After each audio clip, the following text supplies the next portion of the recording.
মই আমাৰ লখিমপুৰৰ চিকিৎসা মহাবিদ্যালয়ৰ বিষয়ে মানে বিশেষ এটা সাংঘাতিক কথা ক'ব বিচাৰিছোঁ যে যোৱাৰ 28 তাৰিখ দেওবাৰ দিনা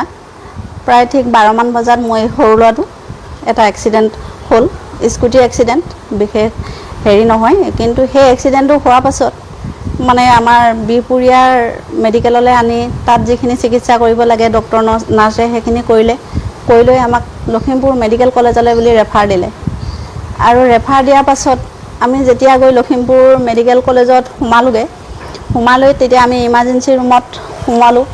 সোমাওঁতে তাত ডক্টৰ ভালেমানখিনি ডক্টৰ তাত মানে আছে থকাৰ পাছত আমাৰ এক্সিডেণ্ট কেছ বুলি প্ৰায় 7-8জন ডক্টৰ উঠি গৈ মানে ল'ৰাটোক চাই মেলি তেতিয়া আমি মানে খুব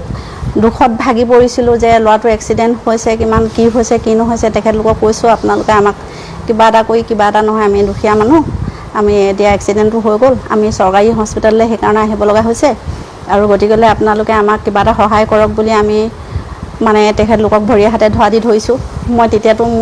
তেতিয়া মানে মোৰ একো ক'ব নোৱাৰা নিচিনা অৱস্থা হৈ গৈছিলে মানে মই ইমানেই দুখত ভাগি পৰিছিলোঁ সেইটো সময়ত মই কি কৰোঁ কি নকৰোঁকৈ মই মানে খালি আপোনালোকে ল'ৰাটো বচাওক মই মাত্ৰ সেইটোহে কথা কৈছোঁ তেতিয়া তেখেতলোকে চাই লৈ পেলাইখিনি তেতিয়া ক'লে যে কিবাকিবি মানে কেইটামান আল্ট্ৰাচাউণ্ড কৰিব লাগিব এক্সৰে কৰিব লাগিব তেতিয়া আমি কৈছোঁ যে এইখন আমিতো ইয়াতে চব হ'ব বুলিহে আমি ইয়ালৈ আনিছিলোঁ ইয়াতে আপোনালোকে কৰি দিয়ক তেতিয়া তেখেতলোকে ক'লে যে আমাৰ ইয়াত মেচিন বেয়া আমি কৰিব নোৱাৰোঁ আপোনালোকে এইকেইটা টেষ্টকেইটা আপুনি বাহিৰত কৰি আনক তেতিয়া আমি মানে চাই দিব পাৰিম তাৰপৰা ঠিক আছে আমি তেনেকৈ কৰি বাহিৰৰ এখন হেৰিয়ত নাৰ্ছিং হোমত গৈ আমি টেষ্টকেইটা কৰাই লৈ টেষ্টকেইটা আনি তেখেতলোকৰ হাতত দিলোঁহি দিয়াৰ পাছত তেখেতলোকে আমাক ইমানেই এটা ডাঙৰ ভয় খুৱাই দিলে আমি মানে ভয়ত আমাৰ দুখে ভয়ে মানে আমি ক'ব নোৱাৰা হৈ গৈছোঁ আমাৰ এনেকুৱা হৈছে মানে এনেকুৱাকৈ কৈ দিছে যে ল'ৰাটো এনেকৈ বহিয়ে আছে শুব পৰা নাছিলে এনেকৈ বহিয়ে আছিলে তেতিয়াও বহি থাকোঁতেই তেতিয়া তেখেতে মানে ল'ৰাটোৰ আগতে এনেকুৱা এটা কথা কৈ দিলে তেখেতলোকে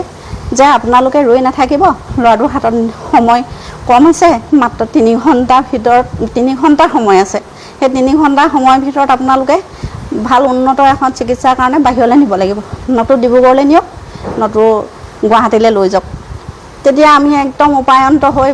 চিঞৰ বাখৰ লগাই মানে গোটেইখনে আমাৰ পৰিয়ালে চবে ভাগি পৰিছোঁ কি কৰোঁ কি নকৰোঁ কি কৰিম আমি ক'লৈ নিম 3 ঘণ্টাত আমি ক'ৰ পোৱাবগৈ পাৰিম আমি তেনেকৈ ভগৱানকো চিন্তা কৰিছোঁ আৰু মানে আমি কেনেকৈ নিম সেইটো মানে চবফালে চিন্তা কৰি এখন এম্বুলেঞ্চ যোগাৰ কৰি পেলাই আমি ডিব্ৰুগড়লৈকে নিয়াটো থিৰাং কৰিলোঁ যে গুৱাহাটীলৈ আমাৰ বাটটো দূৰ হ'ব হয়তো গুৱাহাটী নেপাবগৈও পাৰে আমি তেতিয়া কি কৰিম আমি গতিকেলৈ ডিব্ৰুগড়লৈ যোৱাই থিৰাং কৰি আমি গৈ লৈ আমি মানে মেডিকেল কলেজলৈ বহুত দূৰ বাট আৰু এইফালেদি ওচৰতে ৰাস্তাতে মানে এইবিলাক হস্পিটেল আছে নাৰ্ছিং হোম আছে আমি ভাবিছোঁ যে যেনে তেনে আমি মুখতে যিখন নাৰ্ছিং হোম পাম সেইখন নাৰ্ছিং হোমতে আমি ল'ৰাটো ভৰাই দিম আৰু তেনেকৈ কৈ ল'ৰাটো মানে আমি লৈ গৈ আমি গেহেম বজাৰত থকা স্ৰষ্টা হস্পিটেল যিজন এম্বুলেঞ্চ ড্ৰাইভাৰে লৈ গৈছিলে তেখেতেও ক'লে যে স্ৰষ্টা হস্পিটেলখন মুখতে পাম আপোনালোকে তাতে ভৰাই দিয়ে নেকি মোক মানে চিঞৰ বাখৰ হুলস্থুল কৰি যোৱা দেখি কান্দি কাটি যোৱা দেখি মোক মানে তেনেকৈ ক'লে তাৰপৰা মই কৈছোঁ যে মই একো নাজানো চিনি নাপাওঁ আৰু তুমি য'তে ভৰাই দিয়া মুঠতে মোৰ ল'ৰাটো বাচিব লাগে মানে ল'ৰাটোৱে ট্ৰিটমেণ্ট পাব লাগে 3 ঘণ্টাৰ ভিতৰত মোৰ ল'ৰাই ট্ৰিটমেণ্ট পাব লাগে আৰু ট্ৰিটমেণ্টটো য'তে ভাল পাওঁ আমি ত'তে কৰিব লাগে তেখেতৰ কথা শুনি সেই স্ৰষ্টাতে আমাক ভৰাই দিলে স্ৰষ্টা মেডিকেলত গৈ আমি তেতিয়া ইমাৰ্জেঞ্চি ৰুমত ৰাতি 11টা বাজিছে 11টা বজাত আমি স্ৰষ্টা মেডিকেলত সোমোৱাৰ পাছত তেখেতলোকে ৰিপৰ্ট পাতিখিনি চাই আমাক ক'লে যে আপোনালোকে চিন্তা নকৰিব আপোনালোকৰ আমি ভাল কৰি দিম একো মেজৰ নহয় আপোনালোকে চিন্তা কৰিব নালাগে তেতিয়া আমি তেখেতলোকক ক'লোঁ যে আপোনালোকে যিমান পাৰে আমাক চিকিৎসা দিয়ক তেতিয়া তেখেতলোকে আমাক চিকিৎসা দিলে ল'ৰাটোক চিকিৎসা কৰি 2 দিনৰ পাছতে খোজকাঢ়িব পৰা কৰিলে বেডৰ পৰা উঠি নিজে খোজকাঢ়িব পৰা হ'ল এতিয়া মোৰ এটা প্ৰশ্ন হ'ল আমাৰ যিখিনি সৰ্বসাধাৰণ মানুহ সেই মানুহখিনিয়ে কি আশা লৈ আমাৰ লখিমপুৰৰ মেডিকেল কলেজত ট্ৰিটমেণ্টৰ কাৰণে যাব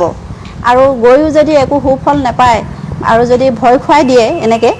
ভয় খুৱাই যদি আমাক ক'ৰবালৈ নিবলৈ কয় কিবা হয় আমি দেখোন চিন্তা কৰি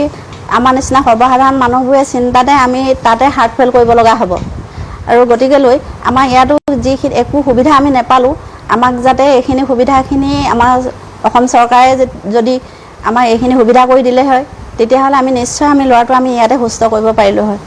এইখিনি আমি চৰকাৰক দাবী জনাওঁ যে আমাৰ মেডিকেল কলেজত যিমানখিনি সুবিধা লাগে সেই সুবিধাখিনি দিয়ক আৰু আমাৰ নিচিনা যিখিনি মানুহ আছে